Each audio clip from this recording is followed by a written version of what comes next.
ഈ ഒരു മാറ്റത്തിന് പ്രധാന അടിസ്ഥാന കാരണം എന്ന് പറഞ്ഞു കഴിഞ്ഞാൽ ഈ കോൺഗ്രസിനെ ഇപ്പം നയിക്കാൻ ഒരു മുതിർന്ന നേതാക്കൾ ഇല്ല എന്നുള്ളതാണ്. അതായത് തുടക്കം മുതലേ പറയുകയാണെങ്കിൽ കെ കരുണാകരൻ, അതിനുശേഷം AK ആന്റണി, അതിനുശേഷം ഉമ്മൻചാണ്ടി, അതിനുശേഷം പിന്നെ ഒരു നല്ലൊരു നേതാവ് കോൺഗ്രസിൽ ഉണ്ടായിട്ടില്ല എന്നതാണ് അതിലൊരു വസ്തുത.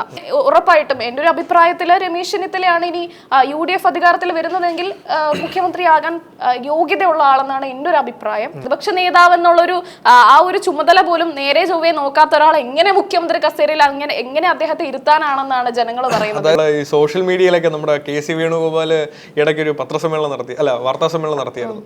അപ്പൊ അതിന്റെ താഴേക്ക് വന്നിട്ട് ഈ നോർത്തില് ഈ രാഹുൽ ഗാന്ധിയുടെ പോസ്റ്റിനടിയിലൊക്കെ ഈ മോദിയുടെ PR വർക്കുകൾ ചെയ്യുന്നൊരു പരിപാടിയുണ്ട്. അതായത് അവിടെ അവർ വന്നിട്ട് രാഹുൽ ഗാന്ധിയുടെ പോസ്റ്റിനടിയിൽ ഇങ്ങനെ മോദി എന്നിങ്ങനെ ബോട്ട് കണക്കി ഇങ്ങനെ എന്ന് പറഞ്ഞ ലൈനായിട്ട് ഇങ്ങനെ ഇട്ടിട്ട് പോകും. അത് കണക്ക് KC വേണുഗോപാലിന്റെ പോസ്റ്റിന്റെ താഴെ ഇങ്ങനെ വീടി സത്യം പറഞ്ഞാൽ അതുകൊണ്ട് എന്താണ് നിങ്ങൾ ഉദ്ദേശിച്ചത്? കാരണം ഇത് നിങ്ങളെ ഒരു ആഭ്യന്തര പ്രശ്നമാണ്, അതായത് പാർട്ടിക്കുള്ളിലെ പ്രശ്നമാണ്.